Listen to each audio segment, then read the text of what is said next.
Hey folks, it's Balt. Today we're taking a look at a bug, specifically something from the arachnid family, and that is Kingdom's Deluxe Class Scorponok. This figure is rather disappointing, especially in the beast mode, so that's where we're going to begin.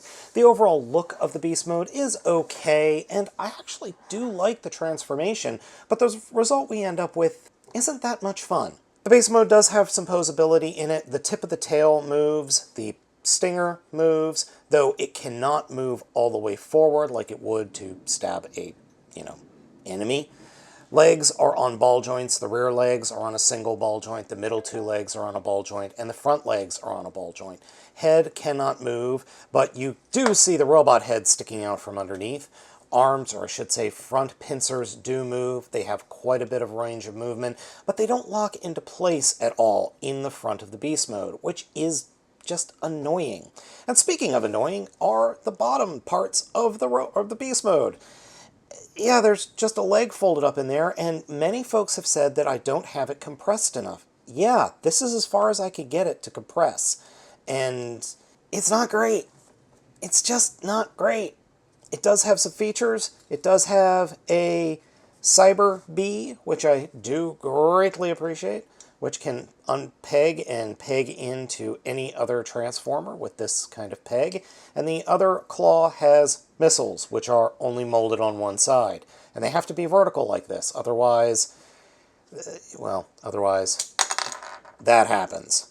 Also, these legs suck. These legs just absolutely suck. No matter what I do, I'll start fiddling with the figure, pick it up, go to transform it, and these legs just pop right off. Getting them on isn't that hard, but they just snap off way too easily.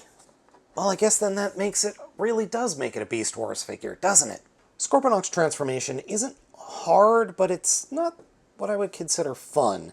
To start off with, come to the rear, or the bottom of the figure, pull the chest open a little bit more, and then flip down the leg, and then come to the back of the tail and unpeg the leg from the back of the tail, and get it out of there.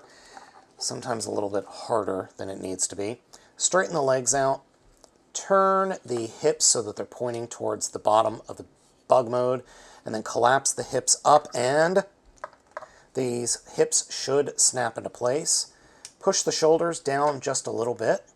Come to the back of the beast mode, lift it up and tuck the beast mode head in, and then close it up. Push the robot head mode up just a smidge. Now before we close the chest, I like to push the hips all the way up so that they are touching the inside of the chest. Then the chest will close up over the very top of the hips. Straighten out the legs. Stand the figure up, and then literally just fold all the bug bits onto his backpack. When folding the bug legs up, you want to make sure that they're flush against the side of the figure, and then they're just kind of sitting back there, hanging out, just getting in the way of literally everything. I'm sorry, I'm texting with a friend of mine who is on the Figure Action Podcast. You should check it out here on YouTube. I want to say Scorponok is a really cool figure, but it isn't. It's not that great of a figure. And it feels kind of, half-assed. Honestly, it really does. It feels like the bare minimum. And it doesn't feel like any real budget was given to this figure. I doubt they're going to be able to get well, who knows. Hasbro is probably definitely going to be able to make a repaint on this figure. But it's not fun. The head sculpt is okay, and it does really feel like Scorponok, or at least Beast Wars Scorponok. But, alright, let's talk about some good stuff. I have to admit the textures that Hasbro has been able to do here are absolutely fantastic. The overall feel of the figure in hand is quite good, and the coloring is spot on. That is some real Decepticon purple. And the marbling and just the overall texturing of the figure is excellent. Also, the posability is pretty darn good. Head on a swivel. There is a swivel in the shoulder, a hinge underneath that, swivel at the midpoint, bend at the elbow, swivel at the wrist, claws open and close, torso swivel, And then your normal leg swivel or leg articulation. Hinges that are slightly ratcheted, swivels, swivels, swivels, hinges, swivels, and you can have a splitting Van Damme-esque scorpion. Sort of. And he can... Oh, yeah, and if I didn't mention it before, he's real back heavy. Thankfully, the hips on this figure are at least moderately tight. Kingdom Deluxe Class Scorponok is not a terrible figure, but it's not a particularly good figure either. And as I said, in some respects, it feels like they didn't try all that hard. But I can't help but admire the fact that they've got all these wonderful textures on the actual mold, as opposed to, you know, it just being flat plastic like, say, one of these guys. Oops.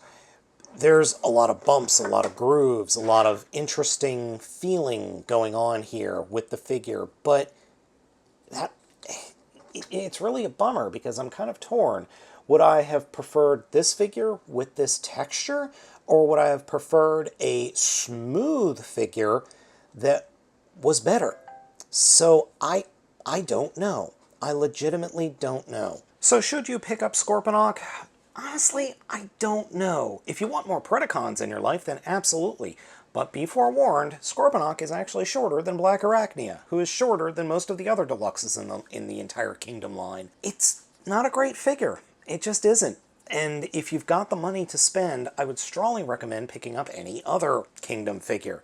If you're looking in the Deluxe class line, then Black Arachnia definitely, or even Cheetor. Or maybe you want to pick up a Fossilizer.